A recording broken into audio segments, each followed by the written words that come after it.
From the KPFK studios in Southern California, it's the Ralph Nader Radio Hour. Stand up, you've been sitting way too long. Welcome to the Ralph Nader Radio Hour. My name is Steve Scrovan, along with my co-host David Feldman. How has your day been so far, David? Considering I was once again passed over for the Supreme Court, I'm doing pretty good.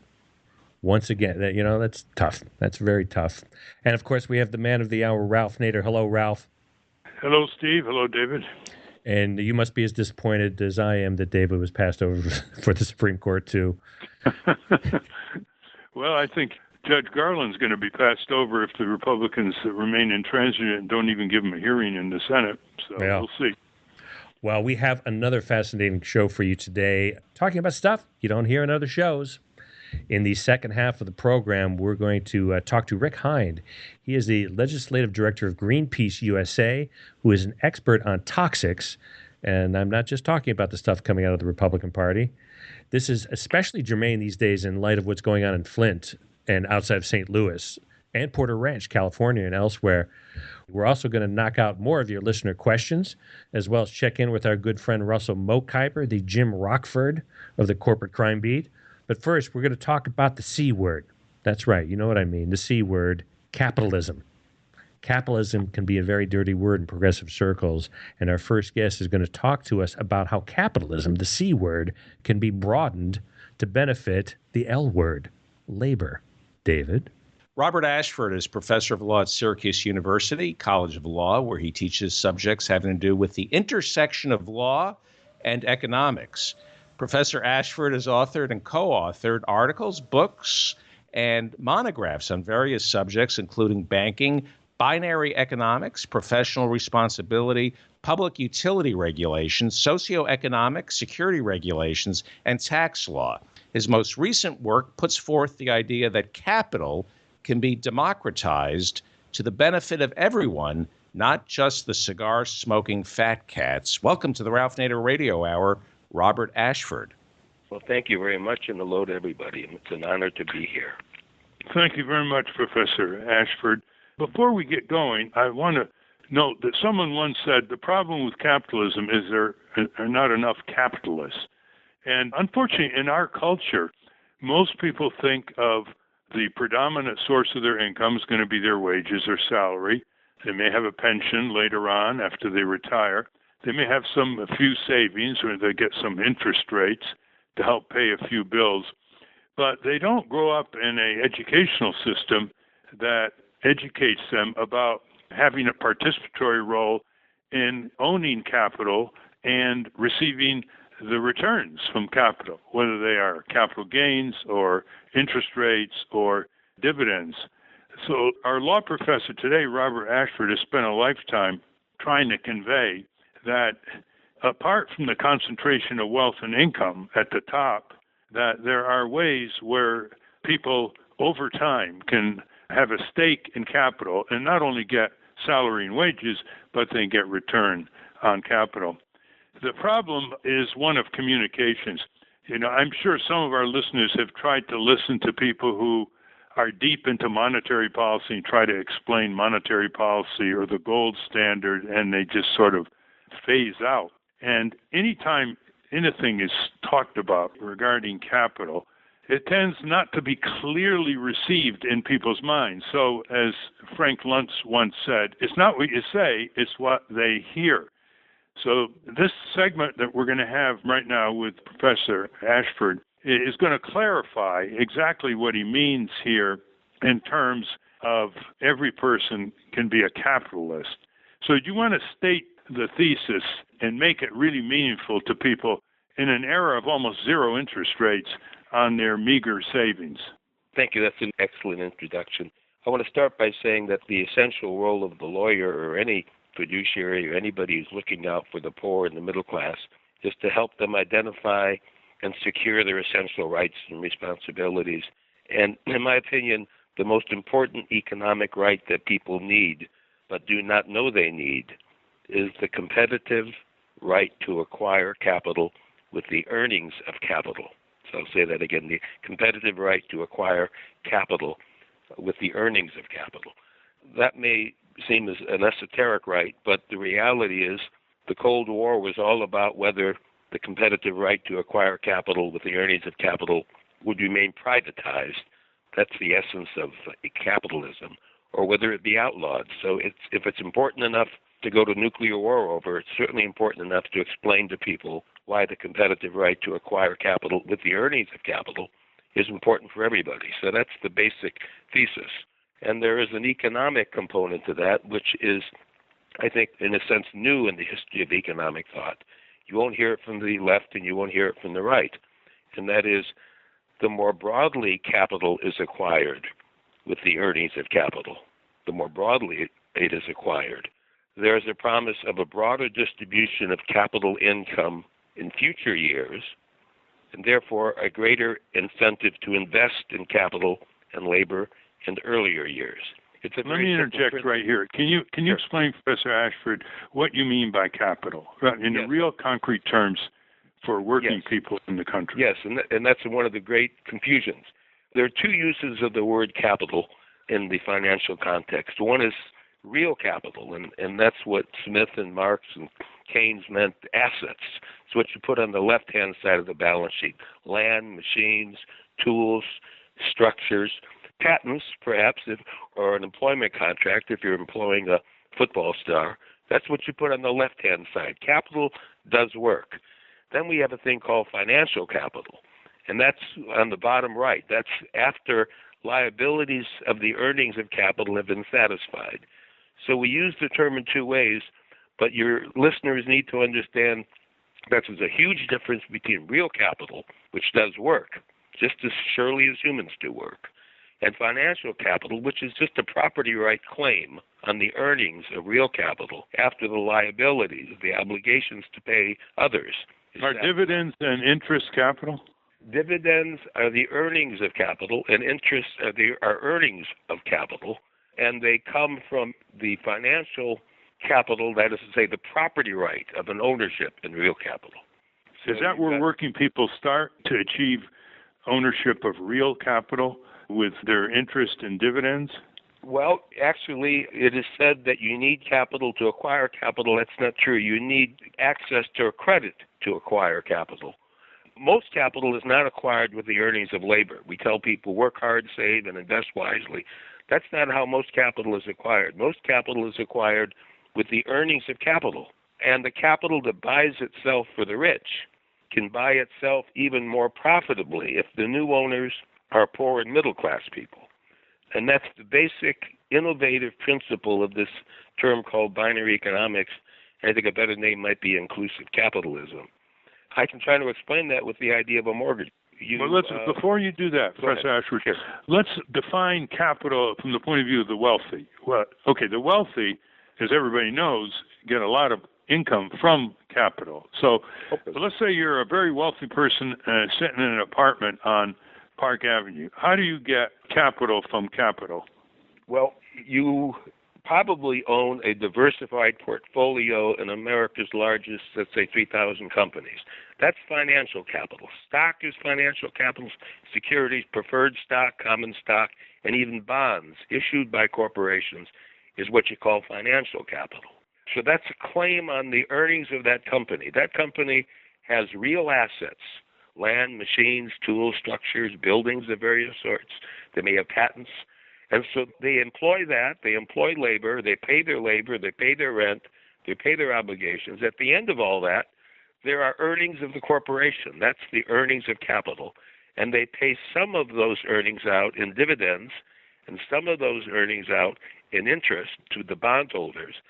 And the rich people in New York, let's say, are owning the certificates, the bonds and the stock certificates that are the claim on the earnings of real capital. I don't know if that makes it clear or not. In other words, if you have financial capital, you really are basing it on the returns from real capital, like factories, machines, etc. So, after the liabilities have been satisfied. Right. Yes, okay, exactly. so continue. Now we're getting down to tens of millions of people who basically have no capital. They go paycheck to paycheck. They're in debt, credit card debt. They can't plan for the future. They have great income insecurity. And your proposal that you've honed over time is directly targeted on that economic problem possessed, unfortunately, by tens of millions of people in this country. That's right. And the way to explain how that can be done is to start with something most people understand, and that's a simple mortgage. Let's suppose somebody wants to buy a house, doesn't have the money to buy it. He goes to the bank. The bank will loan that person the money if they have two things. Number one, an earning capacity to pay back the loan. And second of all, some collateral, typically the house that they're buying. So the bank needs two sources of repayment and will make the loan to the person. Now that's conventional mortgage, and after so many years, you own the house free and clear. So you acquire the house with credit, and then you repay it with labor earnings. That's the first issue. Now, but let's progress this example. Let's suppose somebody wants to buy an apartment building with, let's say, 10 units in New York, a brownstone. Now a wonderful thing happens. The bank no longer looks at the earning capacity of the individual. It looks to the earning capacity of the building, because the building will earn from rents after all the expenses are paid. The real capital, that's the apartment building, will throw off an income after all obligations are paid. And so then in this situation, the lender doesn't look to the earning capacity of the person, looks to the earning capacity of the building. Well, a brownstone can be a risk, neighborhood, vacancies, all sorts of things. But how about loaning to a company that owns 10,000 units? Now you've diversified the risk of location, of fire, of vacancy, of neighborhood. So that's even a better example. Well, let's look real big. How about the earning capacity of America's 3,000 largest companies? That's the Russell Index. The earning capacity of 3,000 largest companies is the best long-term credit risk probably in the world. Everybody around the world uses the U.S. dollar for its currency. That's a wonderful investment, and there's no rich person that is not diversified in a diversified portfolio in those 3,000 largest companies. That's the most dependable long-term earning capacity. And those companies are acquiring capital not with the earnings of labor. Those companies are acquiring capital with the earnings of capital. They pay their labor, they pay their rent, they pay their obligations of various sorts, and then there's an earning capacity. Almost all capital is acquired with the earnings of capital. So when we tell the little guy or the little lady, work hard, save, invest wisely, that's not how capital is being acquired. And the poor people can acquire capital with the earnings of capital just as surely as the rich. And we can explain. Tell us how. Tell us specifically how people can get a foot in the door and begin owning capital so they can get money from the earnings of capital. Okay, well, in essence, it depends upon a deeper understanding of what the essence of capitalism is. First of all, I want to comment that in the time that we have talked, rich people, the top 1% or tenth of 1%, have acquired more capital in the last minute than most people will see in their lifetimes. And what have they used? They used corporations, they used trusts, they used lenders, they used something called capital credit insurance. They sometimes use some government reinsurance. If you want to sell weapons, things like that abroad, you can get reinsurance. And they use a central bank. Well, the same institutions that work for the rich can work for the poor. And that's the principle. Now, who's going to do this thing? And now I'm going to shift gears, if I may, for just a minute to talk about the corporation. The corporation is not a private entity. A corporation is a creature of the state. You can call it a private entity, but it's as public utility as sure as the gas company or the electric company. It would not exist without the state. Giving it a charter to exist. And giving it limited liability and giving it perpetual life and centralizing management. So now, and corporations acquire capital with the earnings of capital through three methods. One, retained earnings. That's the earnings they keep after paying all expenses and after giving whatever dividends they feel they need to give and paying the interest expense.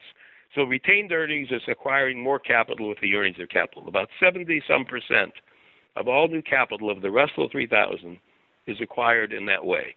And about 25+% is acquired with borrowed money. That's acquiring capital with the future earnings of capital. Because how are they going to pay back those loans to acquire capital? They're going to pay those loans after all expenses in future years. They're going to acquire.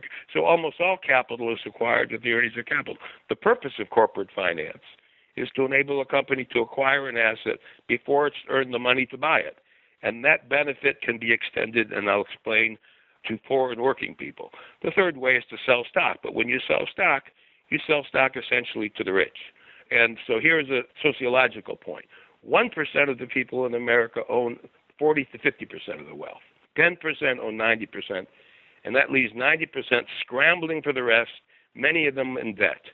And none of those people can acquire capital with the earnings of capital. They're all shut out of this system. Let me interject there, sort of a proxy for our listeners.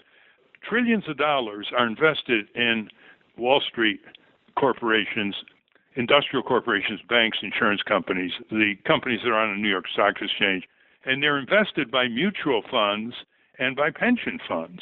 So you have small investors, in effect, pooling into Fidelity, Vanguard, and workers pooling into their retirement pension funds. And I was told, Professor Ashford, we're speaking with law professor Robert Ashford of the Syracuse College of Law.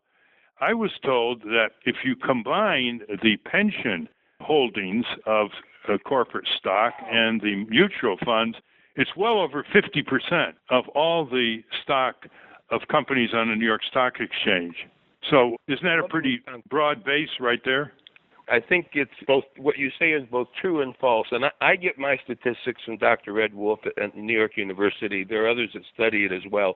When you look at who owns the pension fund interests and the profit-sharing interests and all the different things, when I say 1% of the people own 50%, 40 to 50% of the wealth, 10% own 90%, and 90% left scrambling for the rest, I am including all of that. I think the idea that pension funds and mutual funds democratize capital and create a large, broad base of ownership, I think that is not true when you look at the underlying assets and who owns them. I think if these percentages hold, Dr. Ed Wolf's statistics include all of that. But whatever it is, let me say we can step aside from this controversy, whatever it is, most people are earning very little from their capital. For example, the New York Stock Exchange used to advertise 50 million stockholders, but the median stockholder was a 46-year-old white male with $12,000 in the account. That may or may not be a little bit larger today. So it's a trickle. It's like marveling at the river that's 10 miles wide, but mostly only an inch deep. Okay, I detoured you a little bit. Go ahead. How are you going to get people to get capital? Go ahead with your plans. So that's the existing notion. Now I want to make two propositions about the corporation. This is another set of misconceptions, just like the misconception between real capital and financial capital. You ask people, who owns the corporation? They'll say the shareholders. You know, as a matter of law, that's false. The shareholders own shares issued by the corporation. The corporation is a separate legal entity, and the lender wouldn't loan to the corporation if it had to consider the shareholders and satisfy all their needs and wants. Shareholders have a timeline of various sorts. Someone may sell stock now. They need to finance a hernia operation or a college education. Some may want to hold forever. Shareholders have no coherent timeline for which they can be considered an entity. The corporation owns its assets, and the shareholders own securities of the corporation. So it's a misconception in law. The second misconception in law is that the fiduciary duty of the shareholders, to the extent it's profit maximizing, is to maximize shareholder wealth. That's not true. If you put aside the issue of social responsibility for a moment, the wealth maximizing duty of corporations is to maximize corporate wealth. And if they do so, the shareholders can decide whether they want to sell, whether they want to stay in it, or whether they want to turn manager. But their role is limited. They can do those three things. They can sell, they can buy more shares, or they can sit tight, or they can vote management. But they cannot control the corporation. So the directors of the corporation have to decide whether capital acquisition with the earnings of capital will remain narrow so that the existing capital acquisition remains concentrated in a tiny group of people, or whether they will broaden their ownership. And my proposition, and this is where you get into the principles of binary economics, is that if the broader capital acquisition with the earnings of capital creates incentives to employ more people and employ more labor in the present, because it's responding to the promise of a broader distribution of capital acquisition in the future, then corporations have a natural, even legal, obligation to broaden their ownership. What if they don't want to do this? You're against having the government force them to do this. How are they going to get to home plate on this? Well, first of all, I'm neither for nor against. I'm just teaching a principle. I mean, people could decide what they want to do. I think this is Professor Ashford. Personally, I might want to vote my shares to broaden ownership because I'm socially minded. I'm not for or against it. I'm simply saying it is a fact that the more broadly capital is acquired with the earnings of capital, it will throw off more capital income in the future to more people who will spend it on consumption, and that will increase all the corporations get involved in. No doubt. The question the listener is probably asking is, how's this going to happen, Professor? Well, I will suggest that it's not going to happen until the concept is more broadly understood. Well, let's say it is. Let's assume it is. Let's just say you fired up tens of millions of people who want to have better livelihoods, and they're going to ask, how's this going to happen? Okay, so everybody, that's a wonderful question. So everybody who understands the austerity principle of more jobs, that's the Republican principle. And if everybody understands the stimulus principle, that's let's call it the tax and spend principle and borrow of the left. Everybody who understands that also understands that the broader distribution of capital acquisition with the earnings of capital will promote growth. So we have three different theories of how to create more jobs for people, how to create more affluence, and they're all three equally respected. Okay, let's have a board meeting. Let's have a board meeting, conceive of this, first of all, in the aggregate. We're going to have a board meeting of all 3,000 American corporations. We have a capital acquisition plan.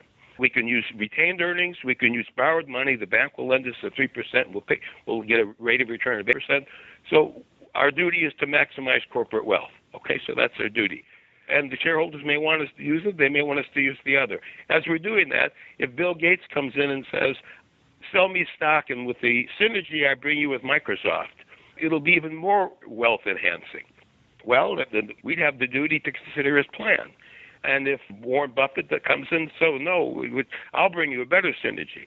But if Ralph Nader comes in there and says, now I'm representing a group of people that can bring you a benefit that Bill and Warren can't bring you. I bring you your employees, your customers, your neighbors, even welfare recipients right now that are living off welfare distribution and taxing your company. I bring you those people, and after the capital is paid for itself, just like a house, the obligation is paid for, or the apartment building, they have earning capacity that will be spent on the goods that you produce. Let me interject here just to clarify. Sure. It's not happening now. You've been proposing this. Others have been proposing this. David K. Johnson wrote a great article on your views a few weeks ago. He's your colleague at Syracuse Law School. It's not happening. So it's either got to happen by exercising a legal duty that the corporate managers have, according to you, to spread it out, or a voluntary virtuousness by the board of directors of some of these companies, or some sort of SEC regulation.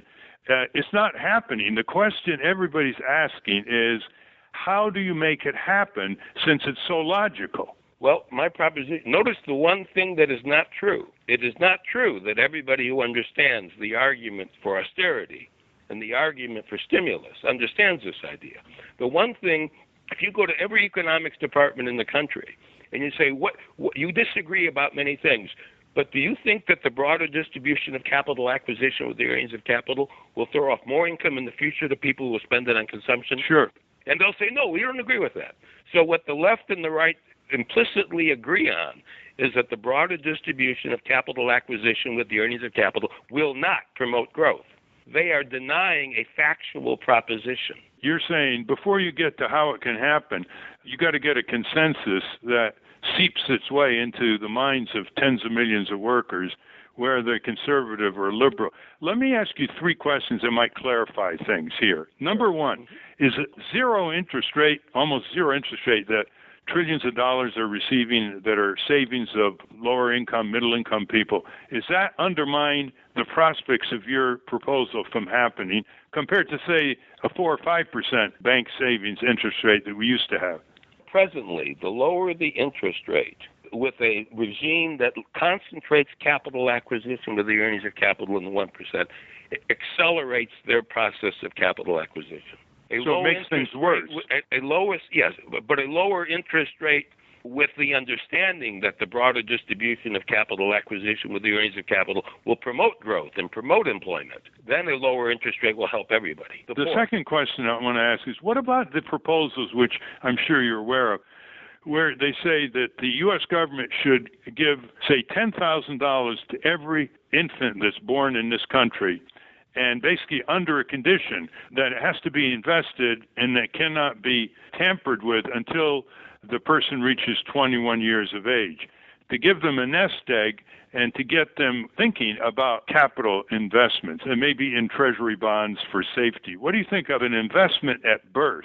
Well, let me respond to that by saying that I have to back up for 1 minute. Investment is always forward-looking. You raise financial capital in day one, build real capital and employ labor to do it in day two, to make goods and services in day three, to sell it in day four. So we have this forward-looking process.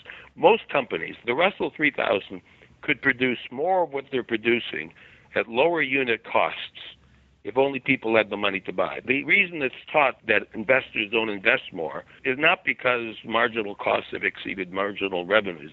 It's because people don't have the earning capacity. Okay, what do you think of this idea at birth, a nest egg at birth? So in that context, addressing the inadequate earning capacity of poor and middle-class people by giving them something will address that. So in a sense, it is better than austerity. But I don't believe it would be necessary if people understood this principle.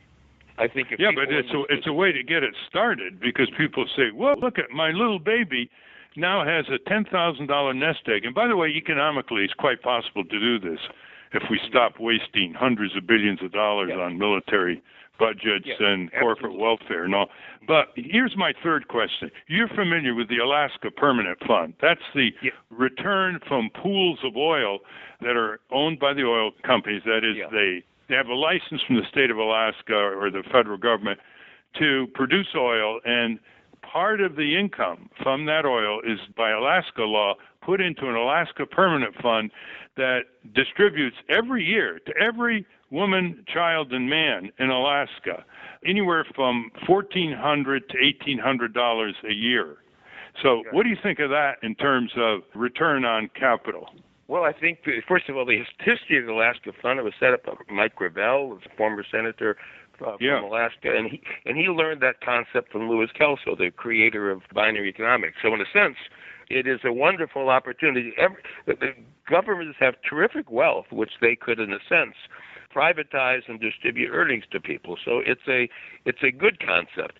Where we differ on this, again, I'm an educator. I'm trying to teach people, is that I think the benefits of understanding this principle would make the giving and the redistribution of capital assets unnecessary, and I think there's much more profit for everybody by understanding this principle. Of course, it's much more immediate, though, to the people in Alaska, because it happened. Let me just convey this, because, I've had these discussions with people who know a lot about economics. The problem, Professor Ashford, is they use economic lingo, and they lose people. So when David K. Johnston interpreted your views in this article called Every Man a Capitalist, and he wrote it for Al Jazeera, you can get it on america.aljazeera.com, and it came out earlier this year. Interesting, he had to use a very primitive example to illustrate your point, and let me just read it. It's very brief. He said, Professor Ashford, a colleague of mine at Syracuse University College of Law, teaches his students that what we call productivity is often a shift in labor performed by people to labor performed by capital. Consider a poor man who hauls sacks of grain for a living. If he can save up and buy a donkey, he can carry much more grain. That donkey is his capital. With the increased earnings from this capital, the man can acquire a cart, then a truck, and eventually build a short-haul railroad, all the while prospering as capital performs more and more labor. The more the man has, the more he can consume.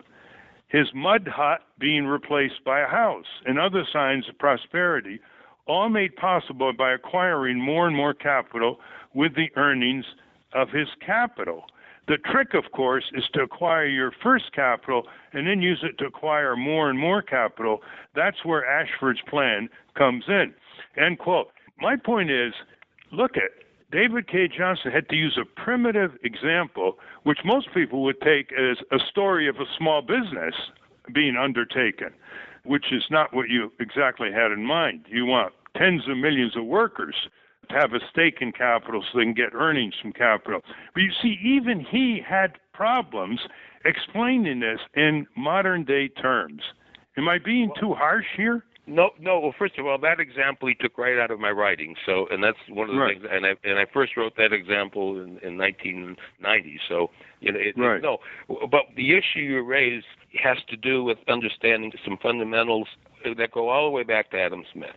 Adam Smith, if we draw a line in a graph that shows real productive capacity, real production, for the first, if there's a flat line, lions are not more productive than they were 10,000 years ago per capita. Tigers aren't more productive. Humans were not more productive until they began working with tools. Tools are capital. So it's something about technology. Now, Adam Smith's understanding of the relationship between capital and labor is that capital makes labor more productive. And so the example would be... Nobody disagrees with that. I mean, that is so fundamental. Nobody disagrees with that. But there's something very wrong with that conception. And that's what people need to understand. What's wrong with that perception is what's not being said. A better understanding of the role of capital, increasing per capita production, is you haul a sack a mile, you're exhausted, you put 10 sacks on a horse, you can go twice as far in half the time. The horse is capital. Now, Ralph, I'm going to ask you to do something. I'm going to ask you to represent the horse. And it's your client, and we give it property rights in the work it does. Right. Would you ever concede that the primary role of capital is to make labor more productive? Of course. You would say that the role of capital is to do ever more of the work. You would say, my client, the horse, is doing more work, and it deserves the income. You'd never concede that the role of capital is making the laborer more productive. You would insist that the capital is entitled to its work. Well, you're dealing with metaphors now. Let me bring in the last few minutes, and we can continue this maybe in the future because we're running out of time, Professor Ashford. Let me bring in David or Steve. Are you at all puzzled here? Do you have any questions you want to ask? Because this is a great idea to create more wealth and have it shared by tens of millions of people. Yeah, I mean, the idea that you're born with money, just a little, and the miracle of compound interest, to me, it's a no-brainer. Steve? Yeah, I'm a bit confused because I keep thinking are we talking about worker-owned businesses? Getting this down to concrete, I'm a construction worker listening to this show. How do I become a capitalist, or how do I take advantage of this is what I'm not quite getting. Well, Ralph, when you said, in response to all three of you, Ralph, when you said this is just a metaphor, I think this is where I'm investing a reality in something that you're not seeing. I mean, I say that respectfully. Maybe I'm seeing an illusion, and maybe you've got it right. But the horse is doing the extra work. And then if you do a truck rather than a horse, just like David's example, the truck is doing the work. It's not an issue of compound interest, and it's not an issue of workers deciding, where they, the work hours. It starts with the notion of understanding who or what is doing the work. If you follow the example of the horse and the truck and the railroad car, the reality is that the shift of technology, we think, makes labor more productive. But the most important thing is technology makes capital more productive than labor in task after task after task, which is why we shift work from labor to capital and why labor's earning claim on total production is always going down. It's an insight like force equals mass times acceleration. It's not in the prior history. Ralph, if you're seeing it as simply a metaphor, you may be right, but you're missing what has motivated me for 30 years, and we probably do need another half hour on this. Well, let me just conclude this way. I think what you're saying, one of the things you're saying is you don't have to be in business to get the returns from business. You have to be invested in capital to get the return from capital. The question is, how do you get invested? Do you buy shares? Do you get interest on your savings that are then invested in capital? Does the government try to redistribute some of this capital at birth? Can we get from all the minerals that we own on public lands, can we get a permanent fund for people the way they do in Alaska? We're talking trillions of dollars of minerals here. There are all kinds of ways to get people have a stake in capital. So they don't just get money from wages and salaries, and many times they don't get that because they're unemployed or underemployed, but they get a steady stream from capital. So I think we've gotten somewhere here, but we're running out of time, and maybe we'll see what the reaction is from the listeners. Send us your questions, your suggestions, where you think it's a great idea, how to make it happen, and then we'll have a discussion in the future with our listeners' comments. And then we'll send you those comments as well. Give our listeners your contact information so they can contact you directly, the website or whatever. I am on the website at Syracuse University. You can get my email from Syracuse University. rhashford at AOL.com is also a personal email. I do welcome, I don't know how many flood of people, I hope millions of people have heard this. I know you're running out of time, Ralph. I just want to say that it is the competitive right to acquire capital with the earnings of capital is how it's done. If we sell stock to Bill Gates rather than use retained earnings, it's because he came up with the most competitive offer. And if we sell stock to the employees and the customers and the neighbors in trust, because we believe that a broader distribution of capital acquisition with the earnings of capital will promote growth, it's simply the most competitive offer. Okay, if listeners want to react to that last comment, in addition of Professor Robert Ashford at Syracuse College of Law, give that email or the best contact slowly once again. Okay, rhashford at AOL.com or rhashford@aol.com, or just go to the University Syracuse website and track me down. Okay, that's ASHFORD. Anyway, thank you very much, Professor Robert Ashford. We've got to start thinking big about our economy and how we can bring more people into receiving its benefits for a decent livelihood for themselves and their families. And thank you for a lifetime of advocating such big plans like that. Well, thank you for your good work, too, and you're really wonderful, Ralph. It's wonderful. Thank you again. Bye-bye. We've been speaking with Professor Robert Ashford from Syracuse University School of Law. We will link to his work on the Ralph Nader Radio Hour website. We've got Rick Hind from Greenpeace coming up and more answers to listener questions. Right now, let's take a short break and whisk you over to the National Press Building in Washington, D.C. to hear the latest from the tireless Russell Mokhiber. Russell? From the National Press Building in Washington, D.C., this is your Corporate Crime Reporter Morning Minute for Thursday, March 17, 2016. I'm Russell Mokhiber. In a victory for consumers, the U.S. Senate has rejected a controversial bill that would have prevented states from requiring labeling of genetically engineered foods and stopped pending state laws that require labeling to go in effect. The bill needed 60 votes to pass and only received 44. Opponents of the bill have referred to it as the Deny Americans the Right to Know, or DARK Act, and warned that it would favor corporations over consumers. Gary Ruskin of the group U.S. Right to Know called the vote a victory for consumers and everyone who wants the right to know what's in our food. Ruskin said that the legislation, backed by the food industry, shows the contempt of our nation's large food companies for their own customers who overwhelmingly support labeling of GMO food. For the Corporate Crime Reporter, I'm Russell Mokhiber. Thank you, Russell. Our next guest is one of the nation's foremost experts on a variety of toxics issues. Rick Hind is the legislative director at Greenpeace USA, and for over 25 years has been the go-to source for journalists covering toxics and chemical security issues. He has testified before Congress on multiple occasions and helped lead our successful global campaign to ban some of the world's most dangerous chemicals and prevent new ones from being marketed. Welcome to the show, Rick Hind. Thank you. Great to be here.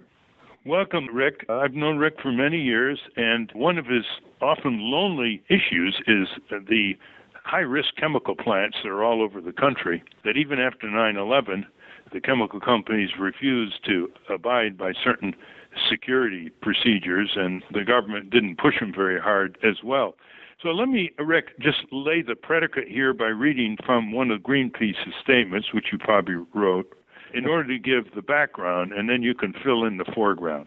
Quote, 1 in 3 Americans is at risk of a poison gas disaster by living near one of hundreds of chemical facilities that store and use highly toxic chemicals. A chemical disaster at just one of these facilities could kill or injure thousands of people with acute poisoning. Of the 12,440 chemical facilities that report their chemical disaster scenarios to the Environmental Protection Agency, EPA, Greenpeace has identified 473 chemical facilities across the U.S. that each put 100,000 people or more at risk. Of those, 89 put 1 million or more people at risk, up to 25 miles downwind from a plant. The good news is that there are many cost-effective, safer chemical processes already in use that eliminate these risks without sacrificing jobs. Since 1999, more than 500 plants have switched to safer alternatives, but that's not what most chemical plants have done. Even though chemical plant safeguards fail every week, the chemical industry has largely refused to make their plants safer and more secure, end quote. So Rick Hind from Greenpeace, what are the safer chemical processes and why is there such resistance from most of the chemical companies? It's actually probably most of the chemical lobbyists in Washington rather than the actual facilities. But the safer alternatives are plentiful. One of the lists of you mentioned of converted facilities includes over 550 water treatment plants that used chlorine gas and now switched to safer methods such as ultraviolet light or ozone or just sodium hypochlorite, which is really a liquid bleach minus the poison gas. And even Washington, D.C. switched its wastewater plant 90 days after 9/11 for fear that the 90-ton rail cars it had on site could be a target of terrorists and put about 1.7 million people at risk, including those in the White House and Congress. Because they were very nearby, weren't they, Rick? The rail cars full of chlorine. Yes, there was about 10 90-ton rail cars, and the manager of the plant said he couldn't sleep at night because of the fear of how easy they could have been triggered as a weapon against us, the way the airlines had been turned against us, the airplane, that is. And so the president himself, when he was in the Senate, Senator Obama, said these plants are stationary weapons of mass destruction spread all across the country. And he argued that inherently safer approaches, such as ultraviolet light or these safer alternatives, Clorox, for example, converted all of their plants between 2009 and 2012. The president argued that this safer alternative was an integral part of the security and safety of the country and sponsored legislation and even had his EPA and Homeland Security testify in Congress after he was elected. But most recently, the EPA on Monday issued a proposed rule that only asks about 13% of the chemical industry to assess safer alternatives without even having to send that assessment and feasibility analysis to EPA, and leaves the rest, including all the water facilities, such as Detroit and others that put hundreds of thousands of people at risk, without any new requirements to assess that. And worse, then none of them will be required to implement even a feasible, safer alternative based on their own analysis. Why would they be so resistant? Because if we have heaven forbid, a Bhopal, India type disaster, tens of thousands of people could die, and then everybody's going to say, hey, what did the EPA do? What did the White House do? What did the Congress do? And it'd be a huge backlash against their, shall we say, political careers. I've had a hard time when I hear all your reports over the years, Rick Hind from Greenpeace, at what in the world is their pro and con calculation here for not treating this as a major national emergency, which can be prevented with known methods, some of which have been adopted by chemical plants who are more responsible. Well, and in fact, the president echoed what you've said. He said that they've been lobbying nonstop against these regulations, and he said it's wrong. We cannot allow the chemical industry lobbyists to dictate the terms of this debate. We cannot allow our security to be hijacked by corporate interests.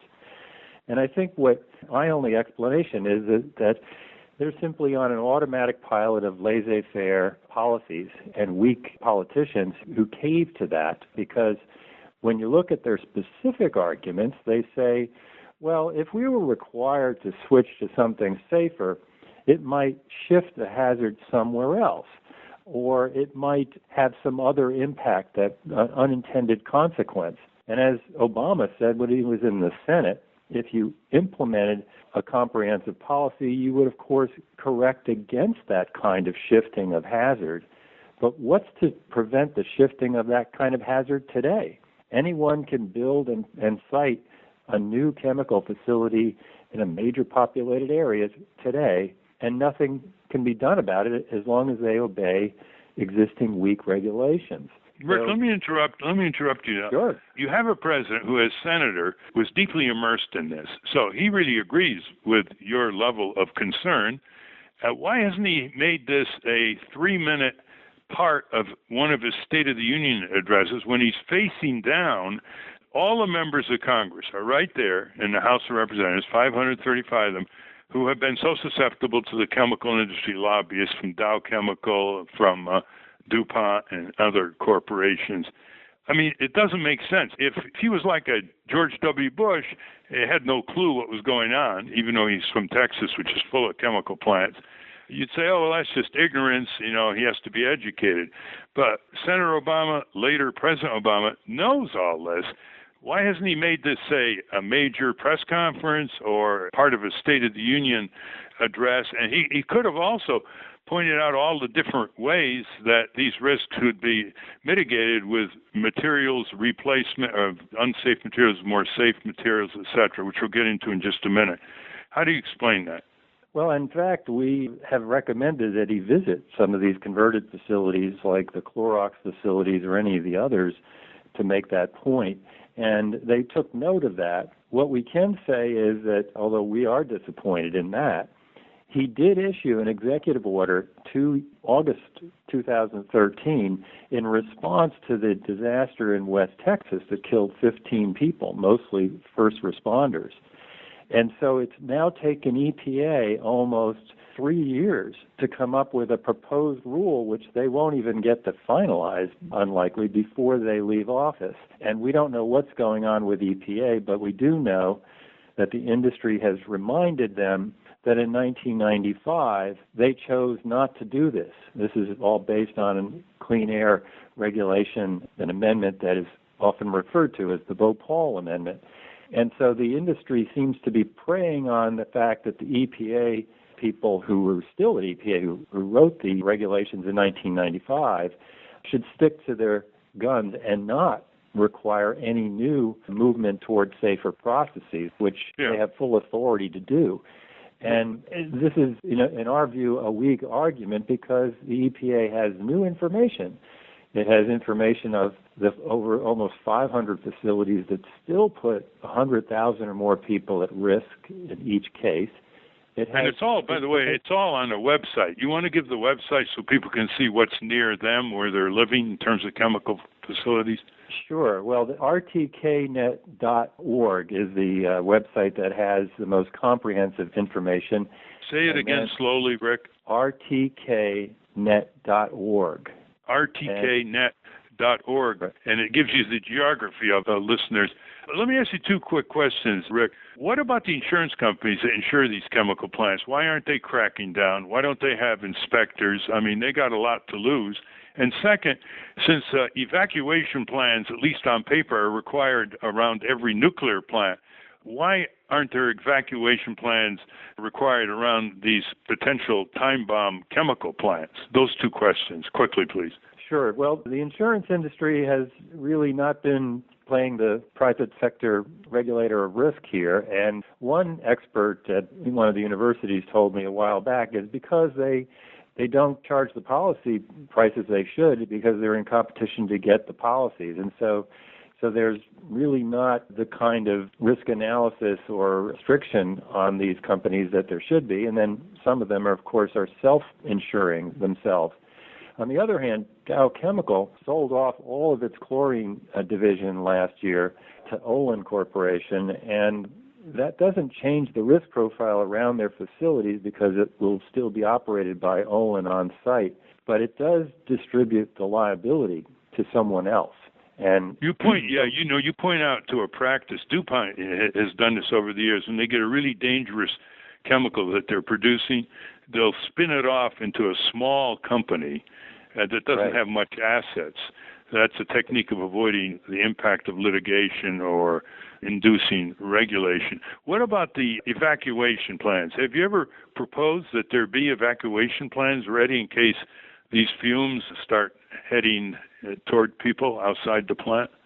Yes. In fact, we recommend that, and unions who are part of the coalition that we're part of, the Coalition to Prevent Chemical Disasters, has recommended that there be a study of the lack of capacity to actually respond and evacuate communities, and that has not been done. This proposed rule does have evacuation exercises in them, but they're not as comprehensive, and we think that if an analysis of the lack of capacity were done, it would really open people's eyes to the fact that they wouldn't be able to outrun these poison gases. They couldn't shelter in place, as the military says, that because your homes become a suck to the poison gas coming in. And so the best thing we think should be done is to show that evacuation and emergency response is not a solution, that the only solution here is prevention, and it's so widely available, it's really criminal. And that, Rick Hind, that's where you put a lot of your effort in over the years. All kinds of ways, including substitution of safer chemicals, for example, and all kinds of ways. And because we're out of time, maybe our listeners would like to contact your coalition. So can you give the name of the coalition and the website so they can get more information about the preventive ways that are cost-effective and can be put into these plants? Yes, happy to do that. It's preventchemicaldisasters.org. That's preventchemicaldisasters.org, and it's a coalition of over 100 organizations, including major unions, environmental and environmental justice organizations around the country. And people will have plenty of resources there, including videos, reports, letters, and chronology of the work of the coalition over the last several years. You see that, listeners? You've got materials that are reliable right in hand that you can get free, and it doesn't take more than a few people in each community to sound the alarm. The local papers can be just as concerned as you, but they have to be given this extremely reliable information, locality by locality. Thank you very much, Rick Hind of Greenpeace, and all the years of your work that you've done on this. Thank you, Ralph. We appreciate your giving it more attention. Good. Bye-bye now. I know. We've been talking to Rick Hind, Legislative Director at Greenpeace USA. For more on his work and the work of Greenpeace, please go to greenpeace.org. I think we have time for one listener question. This just came in, and it is from David Schoenfeld, and it addresses the obvious question segment we've been doing the last few weeks. And Mr. Schoenfeld says, for decades, Ralph, you've been one of his heroes, and he thanks you for all you've done for safety and justice. He says, however, on the show 3 weeks ago, he thinks you may have crossed a line with the music question that you asked David. He thought the exchange made him uncomfortable as a listener. He says you sounded bullying, even obnoxious, and wonders if you had an ulterior motive. Do you want to clear that up? No, we just wanted to robustly pin David to explain why he likes music. And David does not get blistered by moonbeams. He's a tough guy. He's dealt toughly with people and even dogs like Triumph. Hey, David, did you think you were being pressured unduly? I thought we got some interesting answers because you said you liked music, and I said, how about martial music? Then we went to social justice movement, and does it really move people to action? So what do you think? Why don't you answer the question? Not at all. I didn't feel bullied at all. It's just a Socratic method of questioning sequentially, which I learned in law school, as law students do. There's no ulterior motive. It's just trying to get people to question assumptions for their preferences and why they do things, rather than just say, what are your preferences? And then you get into what kind of music do you like? Well, I hope that answers your question, Mr. Schoenfeld. Thank you for that question. Let's do one more. I think we can squeeze in one more. David takes the next one. This one comes from Aaliyah Edmondson. Thank you, Ralph. My question, would breaking up the mega banks or putting a cap on them cause the U.S. to lose global financial influence? Perhaps you can touch on the Dodd-Frank Act Thank you for your wisdom and experience. Smile emoticon. Now I feel bullied. Yeah. No, I don't think so. I mean, you'd break up the banks to make them stronger because right now they're taking too many risks, even under Dodd-Frank, which unfortunately is a haven for corporate lawyer loophole probing. And if they take too many risks, like with these derivatives and speculating with other people's money, they're going to be weaker. If you break them up and make them have better capital reserves, et cetera, they'll be more lean and mean and competitive.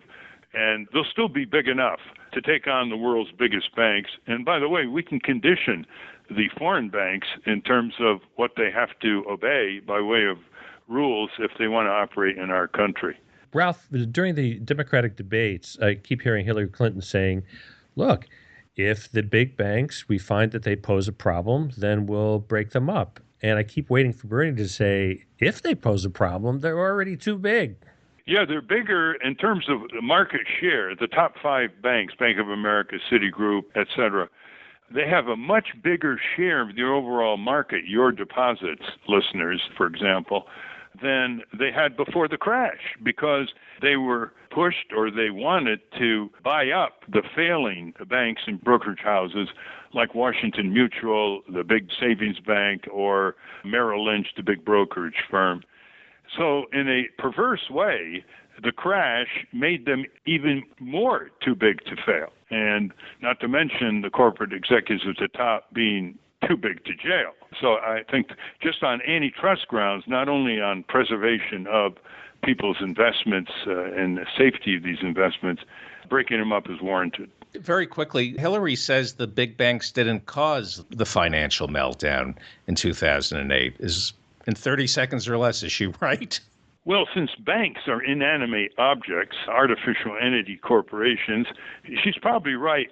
It wasn't the big banks that ran the economy into the ground. It was the big bankers who ran the banks that ran our economy into the ground, plunged it into a recession, unemployed 7 million people, shredded pensions. It was the big bankers. None of them were prosecuted. None of them went to jail. But, you know, there's probably going to be another big crisis in a couple of months, so maybe we have another opportunity to put them in jail. Don't bet on it. Alea, thank you for that question. Thank you all for your questions. That's our show. Keep the questions coming either on Ralph's Facebook page or on the Ralph Nader Radio Hour website. I'd like to thank our guest today, Professor Robert Ashford from Syracuse Law School, who talked to us about a more democratic form of capitalism. And also thanks once again to Rick Hind from Greenpeace USA. Join us next week when we talk to former CIA analyst Paul Pillar about the role of intelligence in policymaking on the next Ralph Nader Radio Hour. Talk to you then, guys. Thank you very much, David and Steve. And listeners, contact those websites that were given to you in the last hour and get more active than you already are.